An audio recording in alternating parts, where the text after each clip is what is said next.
Hi, ഇന്ന് ഞാൻ നിങ്ങളോട് ഷെയർ ചെയ്യാൻ പോകുന്നത് ഒരു ഹോട്ടലിലെ റെസ്റ്റോറൻറ്റ് അവിടെ വെയിറ്ററായി ജോലി ചെയ്തിരുന്ന ഒരു പയ്യൻ അവൻ്റെ കഠിനാധ്വാനവും അവൻ്റെ വിശ്വാസവും അവൻ്റെ പ്രയത്നവും കൊണ്ട് ചുരുങ്ങിയ നാൾ കൊണ്ട് ആ സിറ്റിയിലെ തന്നെ ഏറ്റവും ടോപ്പ് ബിസിനസ് കൺസൾട്ടിംഗ് കമ്പനിയിലെ ഒരു ടോപ്പ് പോസ്റ്റിലേക്ക് എത്തിച്ചേർന്ന ഒരു മോട്ടിവേഷണൽ സ്റ്റോറിയാണ് ഷെയർ ചെയ്യുന്നത്.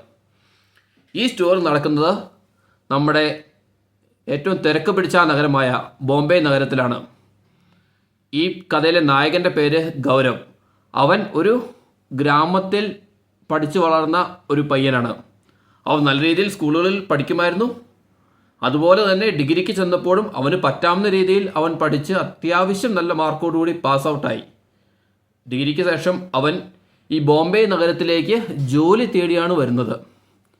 ജോലി തേടി വന്ന് അവൻ കയറി ഇറങ്ങാത്ത ഓഫീസുകളില്ല, അവൻ അപ്ലൈ ചെയ്യാത്ത വെബ്സൈറ്റുകളില്ല, അവൻ ജോലിക്ക് വേണ്ടി ശ്രമിക്കാത്ത വഴികളൊന്നുമില്ല.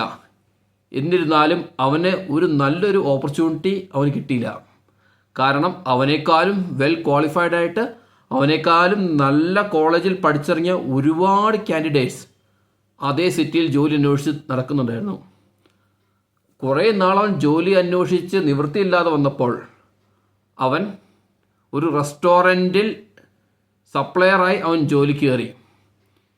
എന്നിരുന്നാലും അവൻ ദിവസവും അവൻ പഠിച്ച കാര്യങ്ങൾ അവൻ റിവൈസ് ചെയ്യുമായിരുന്നു. കോളേജിൽ പഠിച്ച പല കമ്പനികളുടെയും കേസ് സ്റ്റഡീസ് അവൻ ദിവസവും റെഫർ ചെയ്യുമായിരുന്നു. പുതിയ പുതിയ കമ്പനികളെക്കുറിച്ച് കാണുമ്പോഴും കേൾക്കുമ്പോഴും അവൻ അതിനെക്കുറിച്ച് കൂടുതൽ പഠിക്കുകയും മനസ്സിലാക്കുകയും ആ കമ്പനികൾ എങ്ങനെയാണ് അവരുടെ ബിസിനസ് മുന്നോട്ട് കൊണ്ടുപോയെന്നും അത് ഗ്രോ ചെയ്തതെന്നും അവൻ കൃത്യമായി മനസ്സിലാക്കുകയും അതിനെക്കുറിച്ച് കളക്ട് ചെയ്യാവുന്ന മാക്സിമം ഇൻഫർമേഷൻ കളക്ട് ചെയ്ത് അവൻ ഫയൽ ചെയ്യുമായിരുന്നു.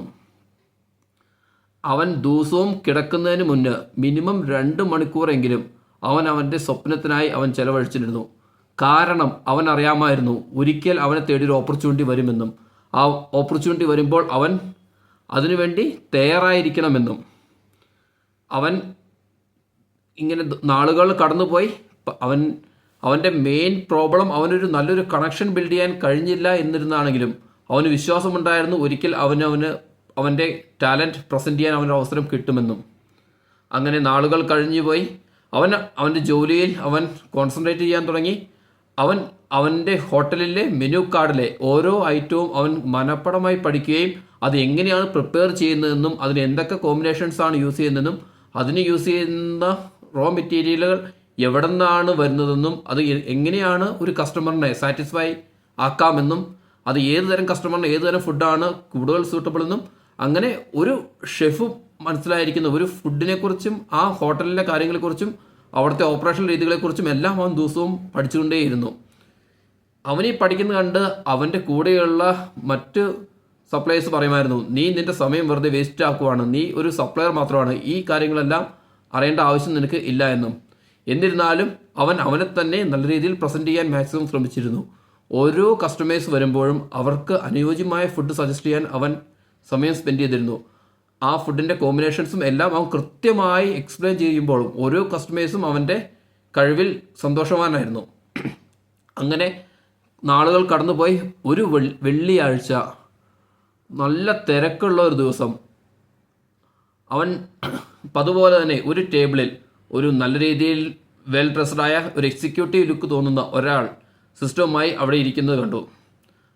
ഇവൻ അയാളുടെ അടുത്ത് സാധാരണ പോലെ തന്നെ ഓർഡർ എടുക്കുവാനായി ചെന്നു സാറിനോട് ചോദിച്ചു, സാർ എന്താണ് താങ്കൾക്ക് കഴിക്കാൻ വേണ്ടത്? ഇവൻ ചോദിച്ചത് എന്തെന്ന് പോലും ശ്രദ്ധിക്കാതെ അദ്ദേഹത്തിൻ്റെ ജോലിയിൽ മുഴുകിക്കൊണ്ടിരുന്നു. എന്നിട്ട് അവനോട് പറഞ്ഞു, ഈ ഹോട്ടലിൽ എന്താണോ ബെസ്റ്റ് ആയിട്ടുള്ളത് അതിങ്ങ് കൊണ്ടുവരൂ.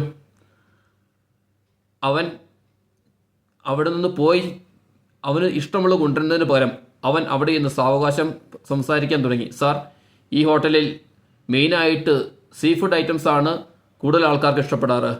ഇന്നത്തെ സ്പെഷ്യലായിട്ടുള്ള ഐറ്റം ഇതാണ്, അത് ഇന്ന രീതിയിലാണ് പ്രിപ്പയർ ചെയ്തിരിക്കുന്നത്, ഈ കാലാവസ്ഥയ്ക്ക് എന്തുകൊണ്ടും അനുയോജ്യമായ ഐറ്റം ഇതാണ്.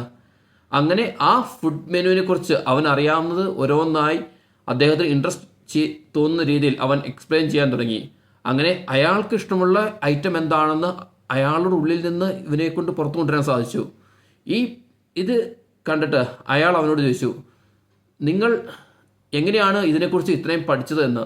അപ്പോൾ അവൻ സംസാരിക്കാൻ തുടങ്ങി. സാർ, ഞാൻ ഒരു ഡിഗ്രി കഴിഞ്ഞ് ഇവിടെ വന്നത് ഒരു ബിസിനസ് കൺസൾട്ടൻ്റ് ആവണമെന്നായിരുന്നു എൻ്റെ ഒരു ആഗ്രഹം. ഞാൻ ഒരുപാട് കമ്പനികൾ ട്രൈ ചെയ്തു, പക്ഷേ എനിക്കൊരു ഓപ്പർച്യൂണിറ്റി കിട്ടിയില്ല. പക്ഷേ ഇപ്പോഴും ഞാൻ പഠിച്ചുകൊണ്ട് ഇരിക്കുവാണ്. എനിക്ക് അവസരം കിട്ടുമ്പോൾ എല്ലാം ഞാൻ എൻ്റെ ജോലി എന്താണെന്ന് എനിക്കറിയാം. അത് ഏറ്റവും ബെസ്റ്റായിട്ട് ചെയ്യാനാണ് ഞാൻ ശ്രമിച്ചുകൊണ്ടിരിക്കുന്നത്. അതുകൊണ്ടാണ് ഞാൻ സാറിന് ഏറ്റവും ബെസ്റ്റായിട്ടുള്ള ഫുഡ് സാറിന് റെക്കമെൻഡ് ചെയ്യാൻ വേണ്ടി ഞാൻ ഇവിടെ ട്രൈ ചെയ്തത്. അദ്ദേഹത്തിന് ഇവൻ്റെ ആ പ്രസൻറ്റേഷൻ വളരെ നന്നായിട്ട് ഇഷ്ടപ്പെട്ടു. അദ്ദേഹം ഫുഡെല്ലാം കഴിച്ച് പോകാൻ നേരം അദ്ദേഹത്തിൻ്റെ കാർഡ് എടുത്ത് ഇവൻ്റെ കൊടുത്തിട്ട് പറഞ്ഞു, നിങ്ങളുടെ ഫയലിൽ ഉണ്ടെന്നാലേ പറഞ്ഞത്, എല്ലാം സ്ട്രാറ്റജീസും നിങ്ങൾ പഠിച്ചു എന്നാണല്ലോ പറഞ്ഞ കമ്പനികളുടെ. നിങ്ങൾ പറഞ്ഞ സത്യമാണെങ്കിൽ മൺഡേ മോർണിംഗ് 9 AM എൻ്റെ ഓഫീസിൽ വരൂ. ഞാനൊരു ഇൻ്റർവ്യൂ അറേഞ്ച് ചെയ്ത് തരാം. നിങ്ങൾ പറഞ്ഞത് മാച്ച് ആവുന്നുണ്ടെങ്കിൽ എനിക്ക് എന്താ ചെയ്യാൻ പറ്റുമെന്ന് നോക്കാമെന്ന് പറഞ്ഞു. കാർഡ് കയ്യിലേക്ക് കിട്ടിയപ്പോൾ ഈ ഗൗരവ കാർഡ് ശ്രദ്ധിച്ചപ്പോഴാണ് മനസ്സിലായത്, ആ സിറ്റിയിലെ തന്നെ ഏറ്റവും ടോപ്പ് ബിസിനസ് കൺസൾട്ടിങ് ഓഫീസിൻ്റെ CEO ആണ് അയാൾ. ആ ഇൻഡസ്ട്രിയിൽ തന്നെ ഏറ്റവും ടോപ്പ് പ്രൊഫഷണൽ ആയിട്ടുള്ള ആളാണ്. ആ പേര് കണ്ടപ്പോൾ തന്നെ അവന് ആളെ മനസ്സിലായി. അത് കഴിഞ്ഞ് ഇതൊരു വെള്ളിയാഴ്ചയാണ് കാര്യം നടക്കുന്നത്. തിങ്കളാഴ്ച രാവിലെ കൊണ്ട് മാക്സിമം അവൻ സ്ട്രക്ചർഡ് ആക്കാവുന്ന രീതിയിൽ അവൻ്റെ കയ്യിലുള്ള എല്ലാ റിപ്പോർട്ടുകളും എല്ലാം അവൻ കൃത്യമായി ഫയൽ ചെയ്ത് തിങ്കളാഴ്ച രാവിലെ 9 മണിക്ക് അവൻ ആ ഓഫീസിൻ്റെ മുന്നിലെത്തി റിസപ്ഷൻ്റെ അടുത്ത് കാര്യം പറഞ്ഞു. അവൻ പറഞ്ഞത് എങ്ങനെയാണ്, ഞാൻ ഫ്രൈഡേ നിങ്ങളുടെ CEOനെ ഞങ്ങളുടെ റെസ്റ്റോറൻറ്റിൽ വെച്ച് കണ്ടു. അദ്ദേഹം എന്നോട് 9 മണിക്ക് ഇവിടെ വരാൻ പറഞ്ഞിട്ടുണ്ട് എന്ന് പറഞ്ഞു. ഇത് കണ്ട് റിസപ്ഷനിസ്റ്റ് പറഞ്ഞ മറുപടി ഇങ്ങനെയായിരുന്നു, സാർ ഒരിക്കലും ഒരു ഫ്രഷറിനെ ഡയറക്റ്റ്ലി ഇപ്പോൾ ഇൻ്റർവ്യൂ ചെയ്യാറില്ല. ഫ്രഷേഴ്സിനെ മാക്സിമം ചെയ്യുന്നത് മാനേജേഴ്സാണ്. ഞങ്ങൾ ഏറ്റവും ടോപ്പ് ക്വാളിഫൈഡ് ആയിട്ടുള്ള ഇൻസ്റ്റിറ്റ്യൂട്ടിൽ മാത്രമാണ് ആൾക്കാർ റിക്രൂട്ട് ചെയ്യാറുള്ളൂ. താങ്കൾ ചുമ്മാ ഞങ്ങളുടെ സമയം മെനക്കെടുത്താതെ അവിടെ നിന്ന് ഇറങ്ങി പോകാനായിരുന്നു റിസപ്ഷനിസ്റ്റ് അവനോട് പറഞ്ഞത്. പക്ഷേ അവൻ്റെ കയ്യിലുള്ള ഫയൽ നീട്ടിക്കൊണ്ട് പറഞ്ഞു, മേഡം, ഇതൊന്ന് സാറിന് കൊടുക്കൂ. ഇതാണ് സാറിൻ്റെ വിസിറ്റിംഗ് കാർഡ്. സാർ എനിക്ക് തന്നതാണ്. അവൻ്റെ ആ ഒരു കോൺഫിഡൻറ്റും ആ പ്രസൻറ്റ് ചെയ്ത വേയും കണ്ട് ആ റിസപ്ഷനിസ്റ്റ് അവരുടെ CEOയുടെ സെക്രട്ടറിനെ വിളിച്ച് ചോദിക്കുന്നു. അപ്പോൾ സെക്രട്ടറി പറഞ്ഞത്, 9 മണിക്കൊരു ഹാഫ് അവർ ഇൻ്റർവ്യൂ ഡിസ്കഷൻ സാർ പ്ലാൻ ചെയ്യാൻ പറഞ്ഞിട്ടുണ്ട്, കടത്തി വിടൂ എന്നാണ് പറഞ്ഞത്.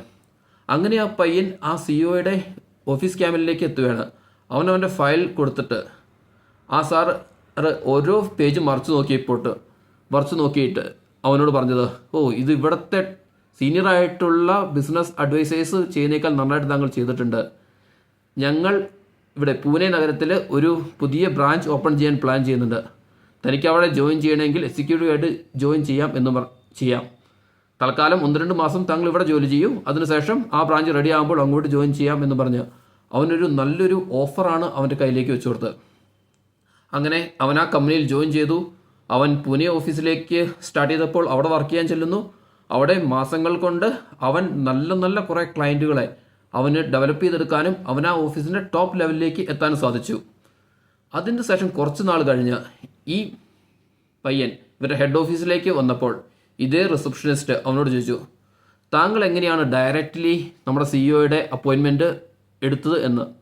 അപ്പോൾ അവൻ പറഞ്ഞ മറുപടി ഇങ്ങനെയായിരുന്നു, ഞാൻ ആ അപ്പോയിൻമെൻറ്റ് എടുത്തതല്ല, ഞാൻ എന്നും ഇതിനു വേണ്ടി തയ്യാറെടുത്തുകൊണ്ടിരിക്കുമായിരുന്നു. കാരണം എനിക്കറിയാമായിരുന്നു എനിക്ക് എന്തെങ്കിലും ഒരു ഓപ്പർച്യൂണിറ്റി എന്നെ തേടി എത്തുന്നു. അന്നേരം ഞാൻ പൂർണ്ണമായും തയ്യാറായിരുന്നാൽ മാത്രമാണ് ആ ഓപ്പർച്യൂണിറ്റി എനിക്ക് കയ്യിലെടുക്കാൻ പറ്റുകയുള്ളൂ എന്ന് എനിക്കറിയാവുന്നതുകൊണ്ട് ഞാൻ ദിവസവും അതിനുവേണ്ടി ശ്രമിച്ചിട്ടുണ്ടായിരുന്നു. നമ്മൾ മഴ വരുമ്പോൾ വെള്ളം പിടിക്കാമെന്ന് വിചാരിച്ചിരുന്നൊരു കാര്യമില്ല. നമ്മൾ അതിനുവേണ്ടി തയ്യാറായിരുന്നു കഴിഞ്ഞാൽ, ഒരു ബക്കറ്റ് കൊണ്ട് തയ്യാറായിരുന്നു കഴിഞ്ഞാൽ നമുക്ക് ആ മഴ പെയ്യുന്ന സമയത്ത്, കാരണം നമുക്ക് മഴ പെയ്യുന്നത് എപ്പോഴാണെന്ന് നമുക്ക് അറിയാൻ സാധിക്കില്ല. പെയ്യുന്ന സമയത്ത് നമ്മൾ ആ ബക്കറ്റ് കൊണ്ട് റെഡിയാണെങ്കിൽ നമുക്ക് നമ്മുടെ ബക്കറ്റ് നിറച്ചും വെള്ളം നമുക്ക് ക്യാച്ച് ചെയ്യാൻ പറ്റും. അതുപോലെ തന്നെയാണ് നമ്മുടെ ലൈഫിലും. നമ്മളെ തേടി എപ്പോഴാണ് ഓപ്പർച്യൂണിറ്റി വരുന്നതെന്ന് നമുക്ക് ഒരിക്കലും പ്രെഡിക്റ്റ് ചെയ്യാൻ പറ്റില്ല. പക്ഷേ നമ്മൾ എന്താണോ ആവാൻ ആഗ്രഹിക്കുന്നത് അതിനു വേണ്ടി നമ്മൾ ആ വെയിറ്റ് ചെയ്യുന്ന സമയത്തെ നമ്മൾ തയ്യാറായിരിക്കണം. നമുക്ക് നമ്മുടെ ജീവിതത്തിൽ പെർഫോം ചെയ്യാൻ ഒറ്റ ചാൻസേ കിട്ടാൻ ചാൻസ് ഉള്ളൂ. അപ്പോൾ കിട്ടുന്ന ചാൻസ് എന്തുമായിക്കോട്ടെ അത് ഏറ്റവും മാക്സിമം നമ്മൾ ബെസ്റ്റായിട്ട് ചെയ്തു കഴിഞ്ഞാൽ നമ്മൾ ആഗ്രഹിക്കുന്ന എന്താണോ അത് തേടി നമ്മൾ വന്നിരിക്കും. ഓക്കെ, അപ്പോൾ ഞാനീ പറഞ്ഞ സാരാംശം ഇതാണ്. നമ്മൾ അവസരങ്ങൾ കിട്ടിയിട്ട് പെർഫോം ചെയ്യാൻ വെയിറ്റ് ചെയ്യാതെ നമുക്ക് പറ്റാവുന്ന രീതിയിൽ നമ്മൾ ഏത് ജോലിയാണോ ചെയ്യുന്നത് ആ ജോലി ഏറ്റവും നന്നായിട്ട് പെർഫോം ചെയ്യുക. നമ്മൾ എവിടെയാണോ എത്തിച്ചേരാൻ ആഗ്രഹിക്കുന്നത് അതിനുവേണ്ട കാര്യങ്ങൾ പഠിക്കുകയും അതിനുവേണ്ട കാര്യങ്ങൾ നമ്മൾ സ്ഥിരവും ചെയ്തുകൊണ്ടിരുന്നു കഴിഞ്ഞാൽ ഒരിക്കൽ നമ്മളെ തേടി അവസരം വരുമ്പോൾ നമുക്കത് പൂർണ്ണമായിട്ടും ക്യാച്ച് ചെയ്യാൻ സാധിക്കും. Okay bye. എല്ലാവർക്കും ഒരു നല്ല ദിവസം ആശംസിക്കുന്നു. Bye, see U.